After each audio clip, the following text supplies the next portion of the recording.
Is this on? Am I recording? Hello, I'm here. Hey folks, it's Blammo. I'm Jeremy Kirkland. I'm glad you're here. Wow, what a week. Jeez.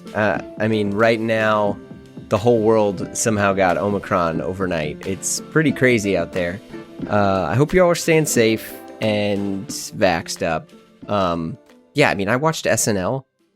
I'm just going to tell the story real quick. I watched SNL and Paul Rudd is there. And there was like 3 other people. I mean, it was just down to a skeleton crew. I mean, it's nuts because I was in New York the other week and everything was popping, and now it is not. Jeez. We're starting to wrap up this year, little over halfway through the season, and this episode this week. Let me just say, like at the beginning, before I record these, I re-listened to the entire episode just to kind of make sure, make sure there's nothing too crazy. And this, I was like, what on earth was going on the entire time? It's Nigel Cabourn. Okay, so if you're not familiar with who he is a legend in the clothing industry, British designer. He has a vintage archive that is jaw-dropping and staggering. I mean, he's been in business since the 1970s and has been creating a world with incredibly rich history and storytelling.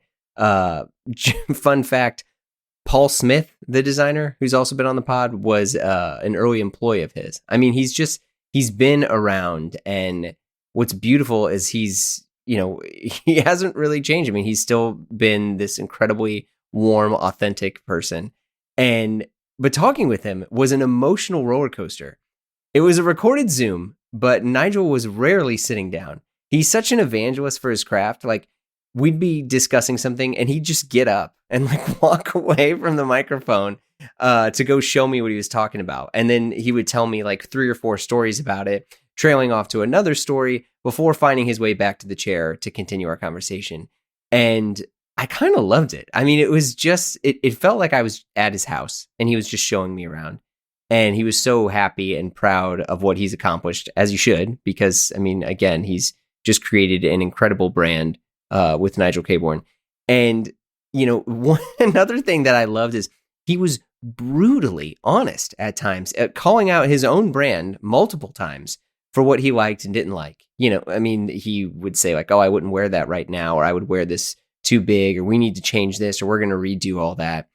And I think for most designers and people who are in charge of, multi-million-dollar companies, it's rare. So it was just incredibly refreshing to have this conversation with him. And he's been someone that I've been wanting to have on just since I started this pod. I told him how I basically met him because I called his store on not his store, his office on the phone, trying to locate a piece. And this is like ages ago. But it was cool. I mean, it was just an amazing conversation. I'm so glad that you all get to hear this. So I'm going to shut up. I hope you all are getting ready for a wonderful holiday. Here's my conversation with Nigel Cabourn.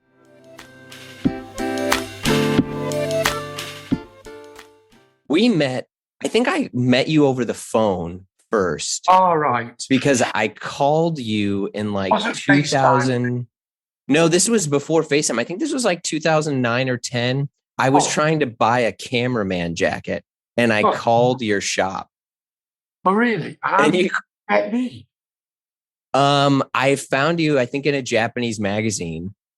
Right. And I called you and you were very kind, but you were like, what? You're like, I think you need to find a retailer. You're like, I don't have them just to give you. 2009, was it? It was, yeah, I think the cameraman jacket had like just come out. It might have been maybe 2010, but I think it was like sometime between like 08. That's 11 years. Yeah, I know. You don't look that old. You only look about 18. What age are you? 36. Oh, 36. Yeah, how are you? I'm great. It's a pleasure. It's a pleasure to chat with you. Good to meet you. I mean, obviously, when we talked 11 years ago, this is 11 years ago, I don't remember that conversation. That's okay. And when did we ever meet face to face then? Yeah, then I met you, I think, through Maurizio Donati at PT Uomo. You mean Maurizio Donati, I call it. Yeah. You know, I'm very close to him. Him and I are best of buddies. And of course, he's had some top jobs with Double RL. He was boss of Double RL. He's boss of Levi Vintage. He worked very closely with Mr. Armani, as he calls him. Yeah. And Kyle, who you've just met. Kyle, have you met Kyle before? Because Kyle's been with me 12 years. Because Kyle knows Maurizio very well. Kyle, hey, how you doing, man? Yeah, He's about your age. his face is definitely familiar, yeah. I'd say his I'm face bald. is familiar. Oh, yeah. If Yeah, that that's looks awesome. more familiar. Oh, I've got a bit more hair on top than you. What do you think? I mean, for 72, I think I'm doing okay now. Yeah, I think you're doing pretty good. Pretty good for 72. It started to grow back.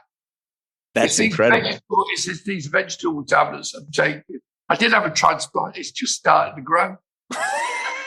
I don't know how it started to grow. I mean, I don't say it started to grow back, Kyle. Yeah, he said, yeah. It's really growing back. It's ridiculous. I mean, yeah, it's crazy. They even got like pills for it now that people are taking. I've been taking plenty of pills, but not to grow my hair. You know, I'm taking pills for this and that, taking pills for greens.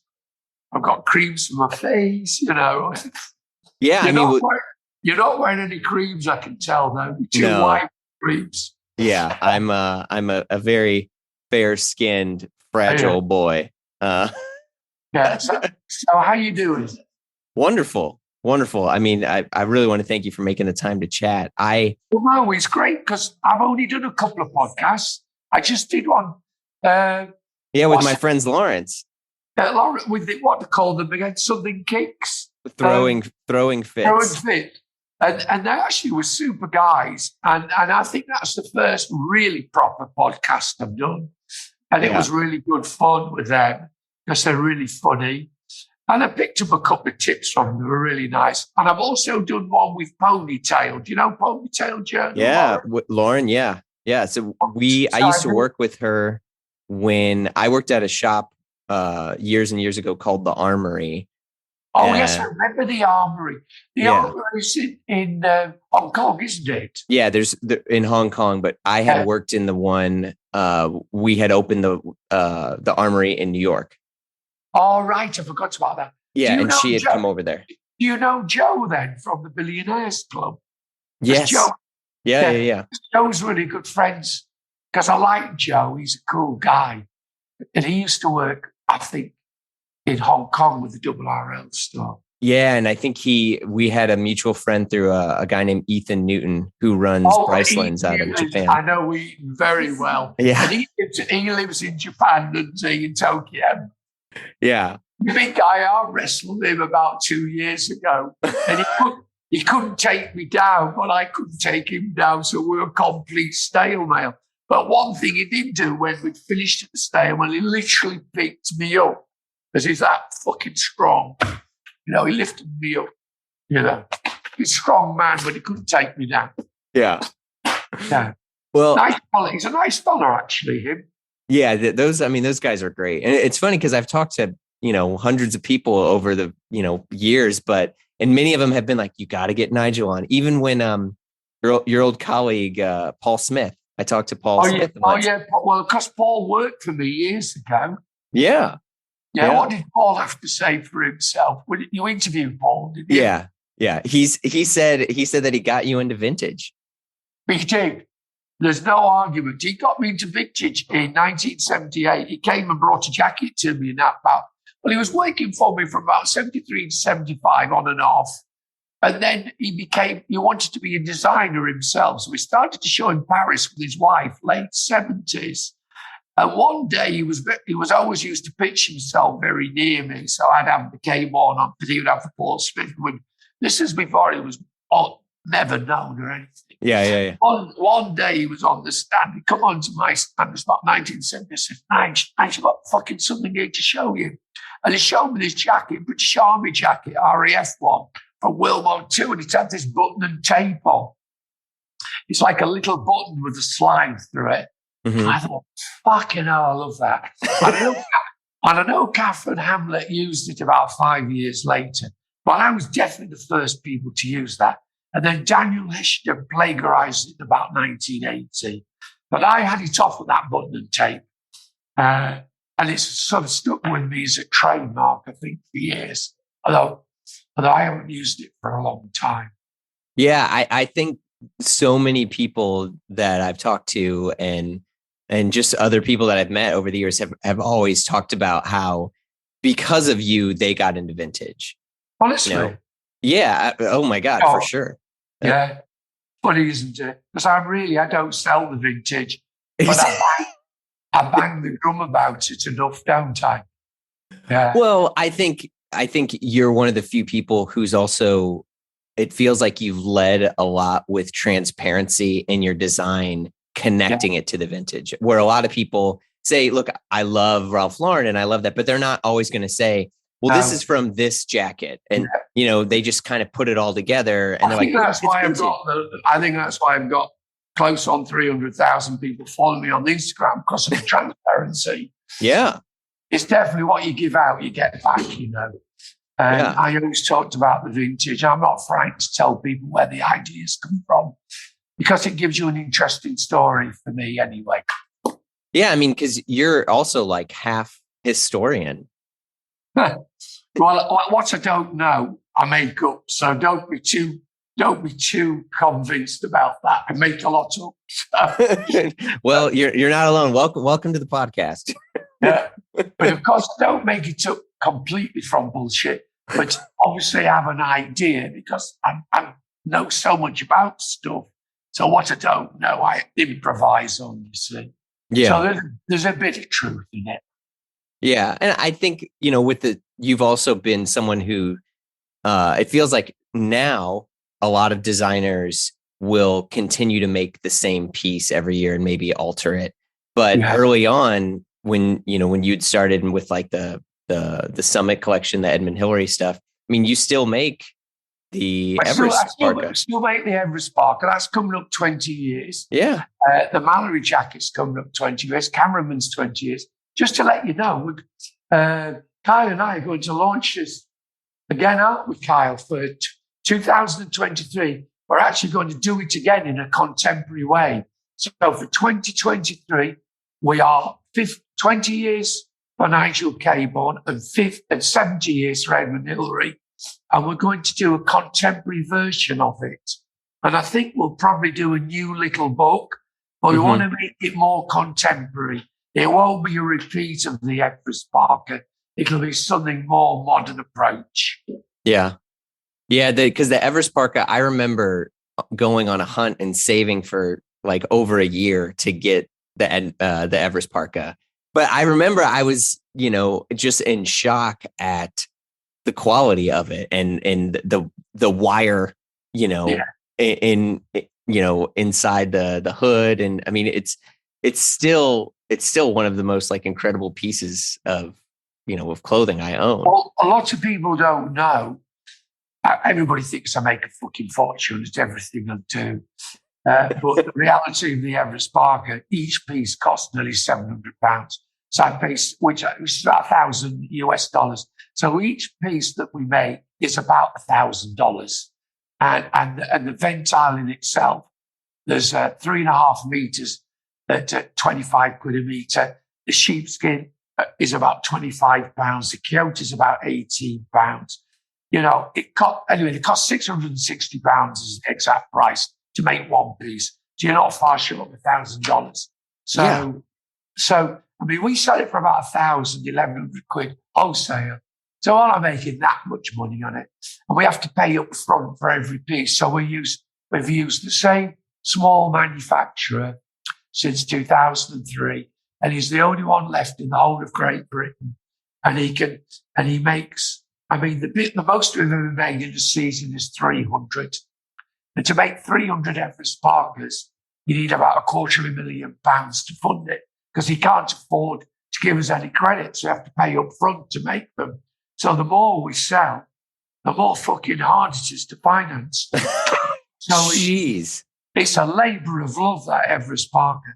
It's always been a labour of love. I mean, some years I've had to find £250,000 in advance to make 250 pieces. It's well, we don't have to do that with anything else, but the Everest Parker is a work of art. Let me tell you, and it's based on the 1956, 58 Antarctic expedition with Edmund Hillary and George Low, going from north to south of Antarctica. Okay, and it's also based on the jackets that got to the top of Everest, but have conveniently used the Antarctic concept for the Everest styles, if you see what I say. I mixed the two up. So everybody thinks that is what Edmund Hillary got to the top of Everest in, but he didn't. He went from north to south of Antarctica in that jacket, you see. So I was very clever again in giving a bit of mixed information. Yeah. Well, but you were, I mean, and I think a lot of designers have leaned more on this over the years, but like you were a clothing brand that was, but to many people, a storyteller. I mean, you still are, but like you were telling a story. I mean, look, I mean, to talk about Ralph Lauren again too. I mean, all they do is tell stories. Then they just say, oh, by the way, here's the clothes in the story. Yes. Yeah. Well, Ralph Lauren's a genius at what he does as well, because I mean, he'll pay £10,000 for a vintage piece. So we did the cold weather Parker back 20 years ago, which we're going to relaunch. Carl and I have been talking about it just today. And there's a white version of the cold weather Parker, which is used. Obviously, the RAF did them in grey, and then they did them for the army in green. Now there's a white one as well, which I'm not quite sure what the white one was used for, but I saw one of those up for sale. It was £10,000 for the white one. Jeez. We actually hired it off Doug, the vintage showroom. But he told me I think he sold it to Ralph Lauren for £10,000. I think he was the one that sold it to Ralph. Yeah, there's quite a few stories of folks. I know that Jason Schott of the American Leather Jacket Company Schott. They had a Schott jacket in their store, and Ralph came in and was like, "This is really great. Like, I'd love to have it." And he was like, "Sorry, it's not for sale." And he was like, "Well, I mean, like, just name your price." And he's like, "No, I'm sorry. It's like there is no price." And he's like, "But if you want, I'll loan it to you. You know, I'll loan it to you." And so apparently it's been on loan for quite a few years. To be honest, I've had the same situation. Quite often, I've just said, "Look, I'll give you £2,000 for it." Now, you've got a jacket that's probably worth £500 or £600, and I really want it, so I'll maybe bid them £2,000, and I'll get it. I mean, obviously, I don't bid 10,000 for something that, sure, but I would bid 2,000 or 3,000 if I really wanted it. There's a new RAF jacket that we've just found, which is on that Saunders company in Canada, and I've wanted to buy that for some time, and I've managed to hire it, but I'd pay £3,000 for that if I could get it. It's a great piece. So yeah. I don't see many really great pieces now, but when I see them, I know them, and I definitely would pay the money for them. Yeah, I mean, I feel like most of the great pieces you already have, right? Well, probably 70% maybe. I mean, they keep popping up all the time. There's still pieces I want, for sure. This Canadian RF one is superb, because you're obviously banging to vintage. So. Oh yeah, I mean, it's the thing that I always tell people about vintage is it's not going to get made ever again. There are people that will remake vintage. But, there's nothing that's going to be made for that, for the original purpose. Well, some people are experts at it. I mean, Real McCoy is an expert at it. Have you interviewed the Real McCoy guy? So his son listens to the show. Great. He's American. He's a good kid, the son, isn't he? He's very nice to dad, though. Yeah. And the son's a very, very handsome kid, the son, a very nice kid. Yeah. Yeah, I like the family, very nice. I've been to see him a few times. Me and Ponytail went together. We went to, when we were in Japan some years ago, we jumped on the bullet train. We went to see him, and he showed me his whole setup. What a setup he's got. I heard his Leica collection's insane too. He's got everything, that guy. he's definitely worth going to see. If you got a chance, he's got a great place. Yeah. And the best vintage. He's got, well, I got 4,000 pieces. But I found out recently that Massimo Osti, actually before he died, he had 36,000 pieces. So my 4,000 pieces is pretty irrelevant when you think that Massimo Osti had 36,000. I would think that the real McCoy guy's got huge quantity as well. Well, I mean, that kind of brings me to some of the stuff I want to talk to you about, because you're a clothing designer, you're a historian, you're like an educator, formally and informally. But I'm curious, with the archive and stuff that you've built, do you ever have any desire to like open up a museum for it, or? Well, everybody asks me that question. Yeah. The problem is, because I'm so actively running and working in the business and doing all the collaborations and chasing around the world, which I love doing, I don't really have time. I mean, I've got the opportunity quite a few times. The book that, the vintage books that Doug done, the vintage books that the vintage showroom done, well, they were all my books, and I turned them down. And the reason I took them on in the first place when he asked me, because I wanted to give my daughter a job. But when she came to face up to do it, she said, Dad, I can't spend all my time doing shots on dummies and garments. I hate it. And so then I realized what a huge job it was. So I decided not to do it. And Doug did it. And then he did 3 books and made a great job, a much better job than I ever could have done. Because you need a lot of patience to do a book. So the same people ask me now to do a book, and I keep poo-pooing it because I want to do it, but the time put into a book is just endless. Yeah. And it's not like it's not like you're going to earn 100,000 making a book. You might make 15,000, and it's a year's work.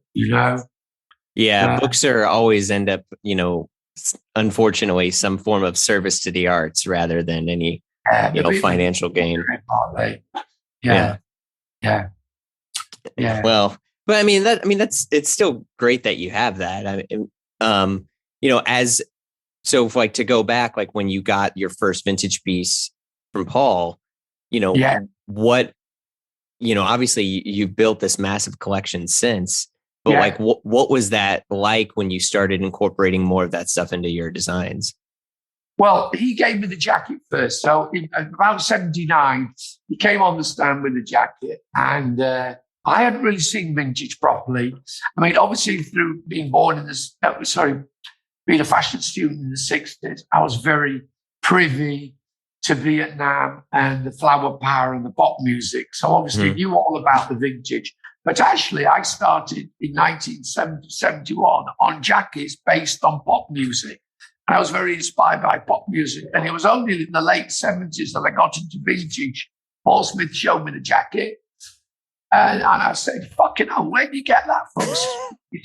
It's in the flea market, Nigel, in Paris. Have you never been? I said, no. And he took me to the flea market in Paris to Clignancourt.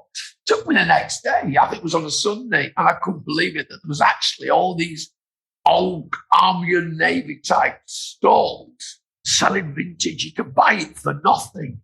So I've got some vintage pieces back from 78 and 79, which I probably paid 60 or 80 pounds. I mean, that cold weather parka that I've got, which is what I used to do the Everest parka, I paid 80 pounds for it. It's now worth 3,000 pounds. I want that garment now is 3,000, and I bought it for 80 quid originally.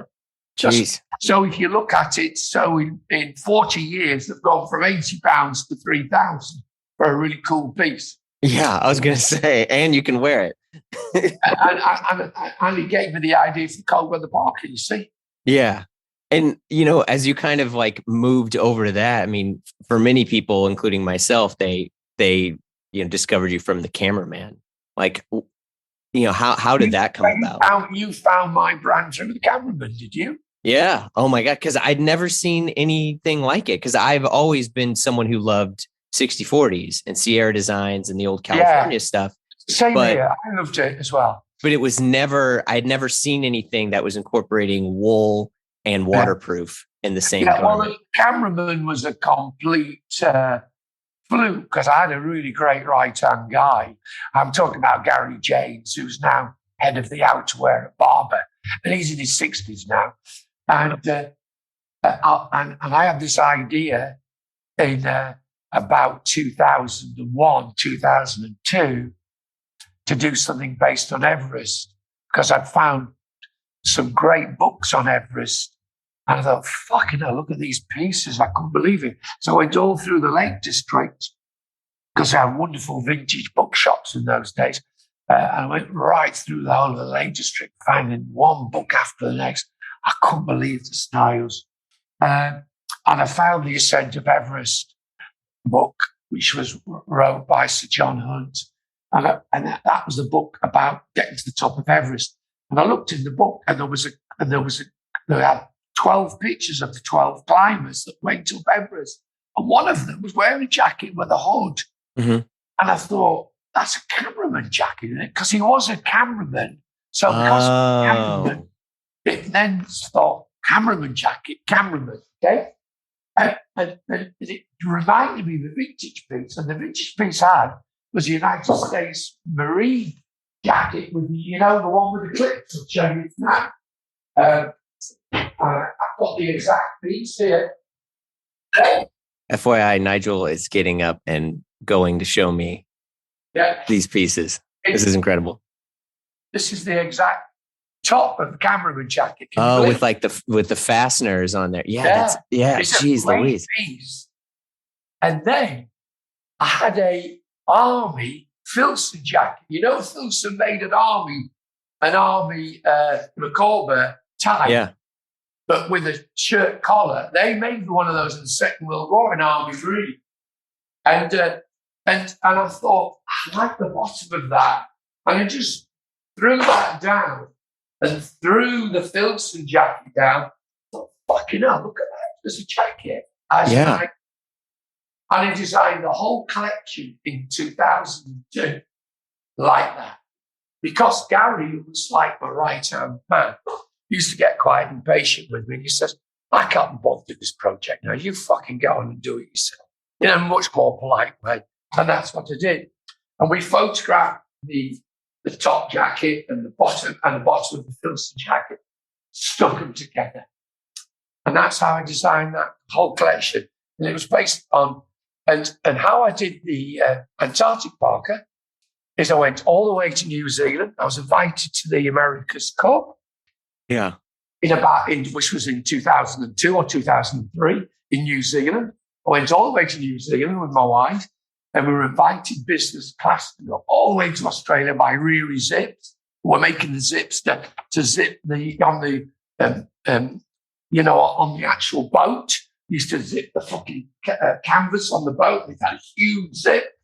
So anyway, because I'd started using Reary Zips from about 1980. They invited 4 designers from around the world.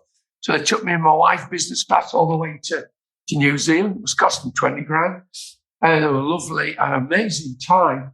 And I couldn't get off the plane quick enough because I got wind of that it was Edmund Hillary's 50th anniversary of getting to the top of Everest in 2003. And here he was having an exhibition in Auckland. And I was on a plane going to Auckland, to do with the America's Cup.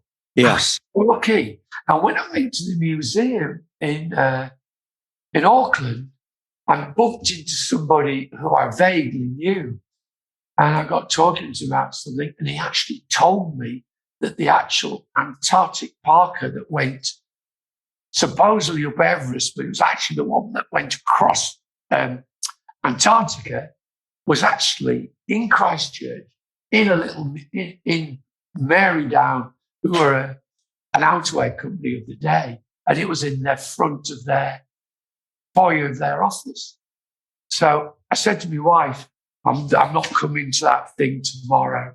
I'm jumping on a train and I'm going to fucking Christchurch. Are you fucking mad? I says, yeah. So I went. I think she came with me in the end. And I went all the way to Fairy Down. And I knocked on the door, and they were a beautiful old company. And in the foyer was the Antarctic Parker in a fucking cabinet. And I said, Wow. anyway, I could take that and photograph it. Let me photograph it. I tried to take all the pictures, and that became Everest Parker. But I had to go all the way to New Zealand to get that. Jeez. Yeah, so there's a fucking story to every piece you did, actually. One of the things that like also in terms of fashion design, right? Like, and let's kind of like take this and set it aside. When many people will make something, they'll say, okay, let me make it look really nice. And I'll use materials that are good enough, but I want to make a bunch of money off of it. So I'm going to cut every corner I can, right? Like that's kind of your bad design, but like what most people do. But for you, for like example, the cameraman, you had Harris tweed, you had Macintosh, you had the metal fastener. Macintosh is 30 quid a meter stuff. Exactly. And so like Harris tweed is 24 quid today. It was a really expensive garment. I mean, it was about 800 quid when we did it at the time. I mean, we do it now for 1,100 quid. Yeah. And I mean, and I think, you know, I'm curious, like, why did you decide to use materials that were just such a high quality? Simple answer, British. You know, so when you do something limited edition and you're going to launch it the same way as Edmund Hillary climbed Everest with his 11 companions, they were all wearing old military stuff. So in World War I, George Mallory took some of his World War I clothes, military clothes, to climb Everest, mixed with Harris tweed. And in World War II, Edmund Hillary was in World War II, and he used some of his clothes to climb Everest, particularly in particular the army pant with the pockets on the front leg. And so obviously it made common sense to me to use British fabric. And there's not many British fabrics. So oilcloth, Ventile, Harris tweed, Macintosh fabric, all key British fabrics. Yeah. So it's a truly British project. And everything was made in Britain as well. So fabrics were made, garments were made, and they were coming generally from mine. Having said that, the cameraman came from the Filson and the US Navy. Yeah. You know, so but generally the pieces were coming from British, you know, everything was British. Yeah, I mean, including, you know, I mean, because you've really led the campaign in charge for making things in Britain. I mean, even when like capitalism wise, it might not have been the greatest way to make a lot of money, but like I think the legacy that you've built has been so much about manufacturing things the traditional way with the traditional fabrics. Well, I had to in those days. You know, it's a lot more different today. You know, things have moved on so much in 20 years. and if you make a cameraman today the way that I make it, it's perceived as very old-fashioned and fuddy-duddy. And to be very honest with you, although we're still making the cameraman today, I hate to say it, but I don't particularly want to wear it myself. If I was to wear a cameraman today, I'd want to wear a size 54, 4 sizes too big. And then I'd feel reasonably cool in it. But I wouldn't wear a cameraman or a Harris tweed jacket particularly. So one of my big challenges now when we redo the limited edition from 2003, which is 20 years and 70 years to Edmund Hillary, it will have to be made contemporary. And I'm working and thinking about that all the time. And when Carl and I have discussions on it now, it's always about how are we going to make, because he's much more contemporary than me, because he's half my age or a third my age. And he actually wasn't with me, obviously. But we need to make it more contemporary now, I feel. I don't want to repeat it again. I'd be bored senseless with it. So I'm really going to have to think it through. I've got lots of ideas. I'm already working on it. Yeah. But I'm not working on it from the drawing board point of view, but I will be soon. Yeah. You know, I've done a collaboration with Peak Performance and a collaboration with Hagloft. So I've done quite a lot of mountain wear lately. The ski come mountain wear. So over the last 2 or 3 years, I've done a lot for other people. You know, I don't even seen the one I've done for Haglofs. It's just come out, the Haglofs one. I mean, the collabs you've done, especially with even just like more like the Army Gym things too, I mean, are just incredible. Yeah. Yeah. Well, I'm not particularly, listen, when I first started the Army Gym in 2016, and that was all based on the medicine ball, okay? Yeah. And built myself up and tried to take 10 years off my fucking life, or off my age. It seems to have taken 10 years off my life instead. It was actually made to take 10 years off me. It put 10 years on me, I think, it's such hard work. Yeah. Got 3 of them, 3, 5, and 7 little. And of course, this one, you can see how fucked up it is. This is because I chuck it against the wall. So this is because it's had years of chucking against the wall. And this has been in my suitcase with the other 2 to Japan. So for 12 years, I took this to Japan with me. Or maybe not 12, maybe 8 years, sorry. And so I've taken 3 medicine balls to Japan. And if you look back at my Instagram 5 or 6 years ago, you'll see I was always training in Japan. But of course, I used to go business class. So I used to take one bag full of 3 balls. So there was a 3, 5, and 7. 3 medicine balls used to go into one suitcase. I used to take them to Japan with me. So that's got a bit of a story to it as well. Yeah, I was going to say, I saw you working out on the Arno in Florence with your medicine balls at like 8 a.m. once morning. Yeah, I used to take it to Pitiomo. I used to have my friend Daniel, and we always used to. We've always done it, you know. It's been all around the world, those balls. But that started the Army Gym. That started the collection. I'm not happy with what we're doing with the Army Gym now. I'm looking to update this. And I need to get back to my roots on that, which I will be doing in the next 12 months. Yeah. Yeah, I mean, because how many different brands do you have? Because you have the Army Gym. Well, I've got the Army Gym that's really based on my sport, on my health. Mm-hmm. Okay. And I made sort of a thing of that over the last 6 years. Then I've got the Authentic, which is all made in England. Yeah. And I've got the main line, which is my Japanese collection using Japanese fabrics and fills all my 15 stores in the Far East. And then I've got the Libro, which is British workwear, and it's proper authentic workwear. Although it's mixed authentic and army, it's a sort of a mixture.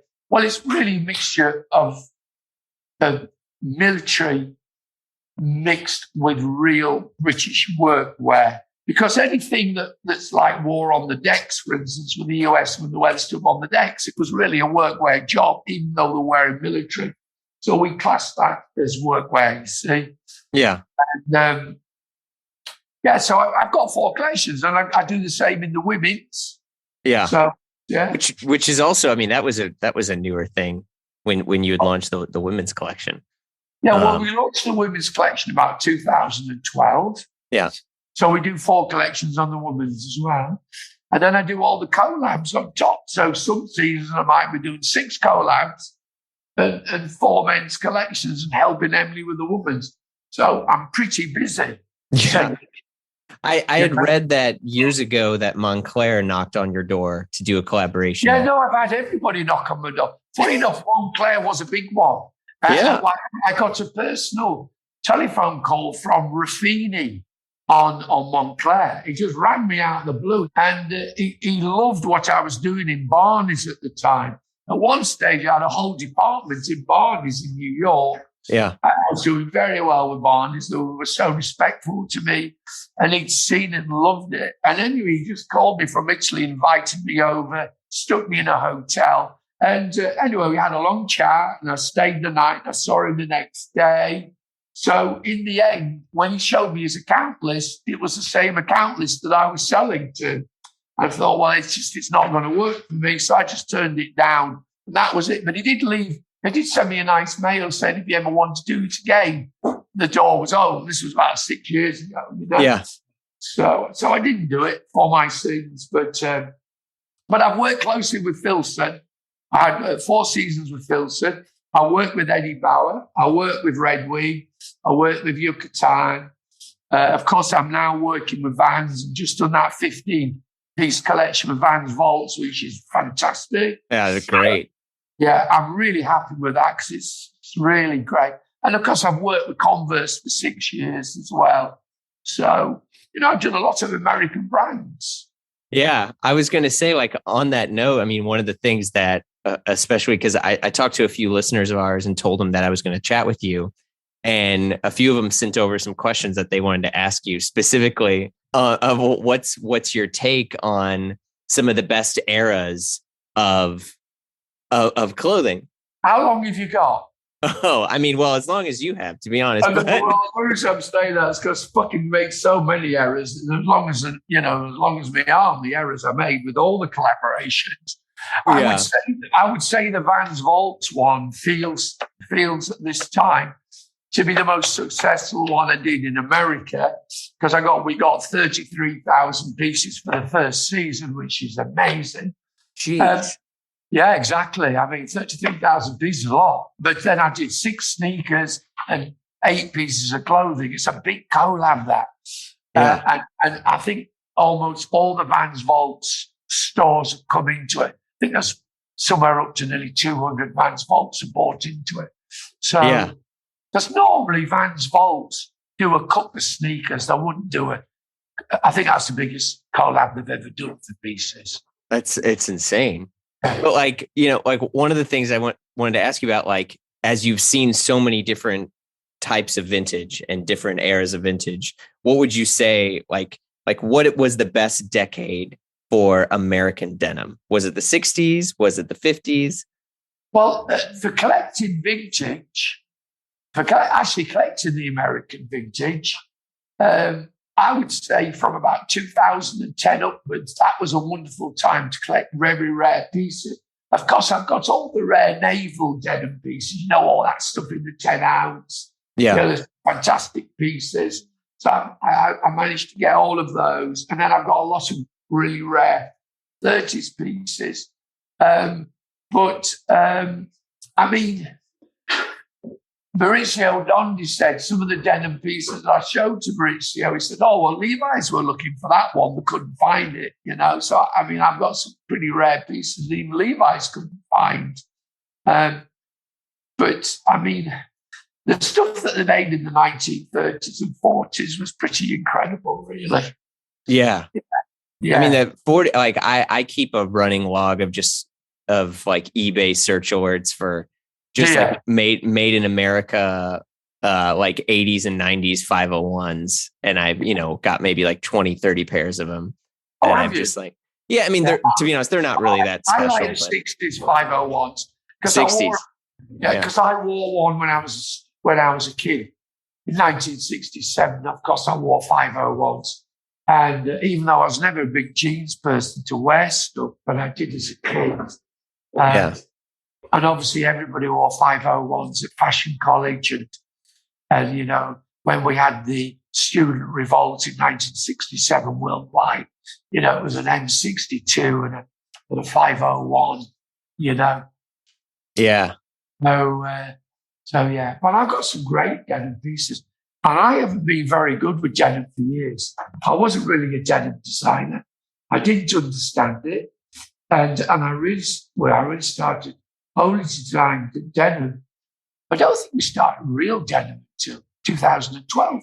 And what happened is I've got good Japanese partners, so they caught on quicker than me. So all the denim pieces that I was collecting, which was turning into other things, they were actually turning them into denim. So the best denim pieces were made by my Japanese partners for Nigel Cabourn mainline.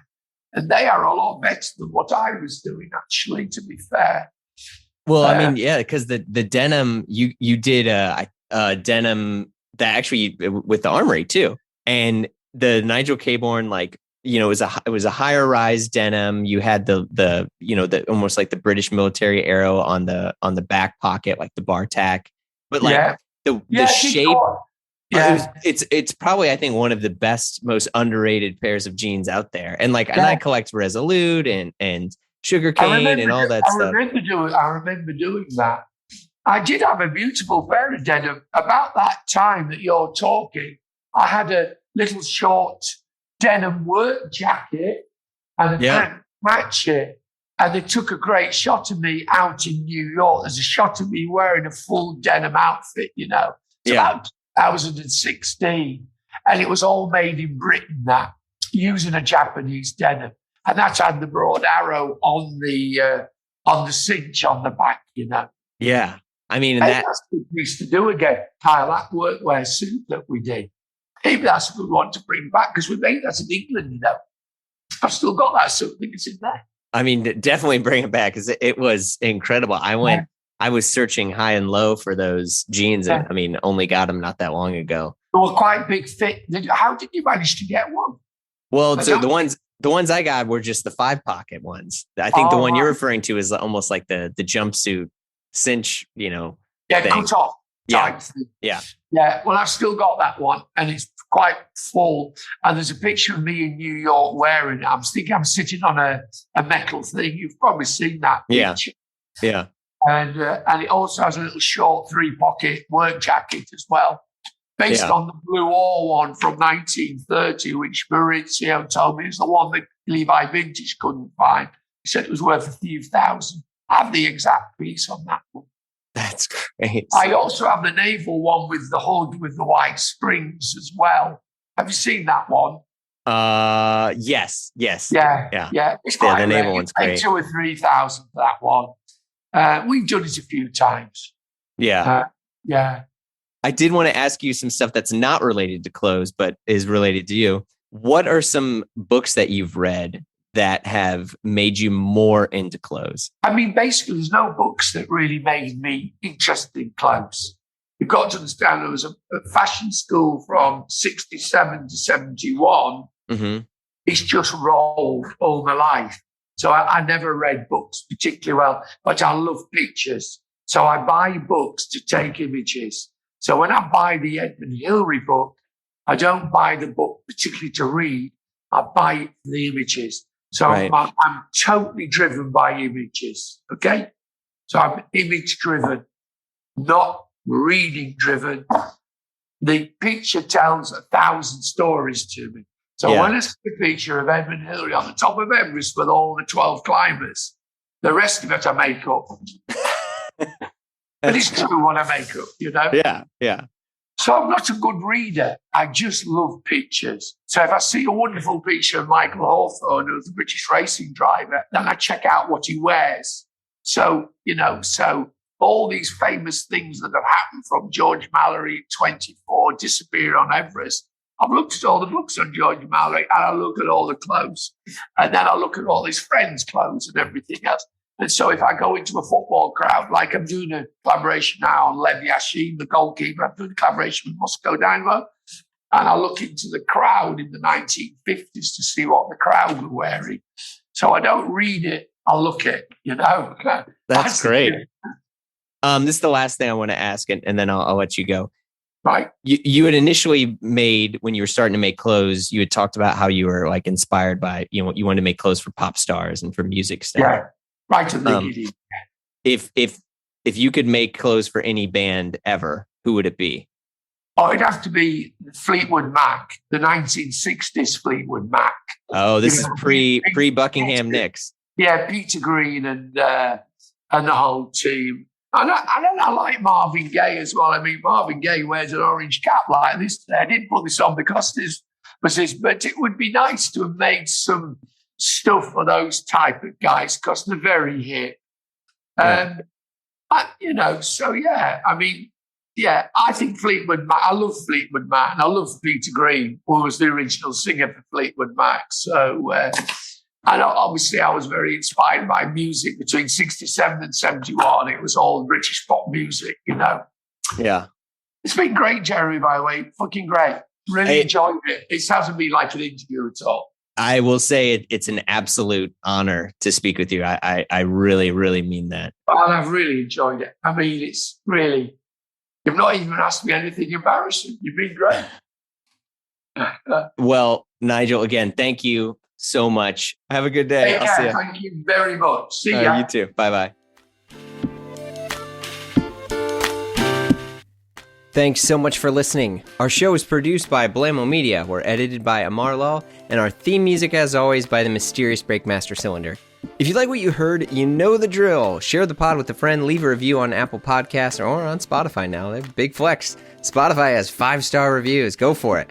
Follow us on Instagram for all the hot content at Blamo Podcast. If you want to talk to us or give us your hot take, we'd love to hear from you. You can call us at 917-267-2495. Leave us a message. No one will answer it. We'll put it in a future episode. Or email us at info@blamopod.com. If you want to hang with us and join the Blam fam, visit patreon.com/Blamo, where we have tons and tons and tons of exclusive episodes in our incredible, amazing Slack community. All right, that's it for me. Happy holidays. See you soon.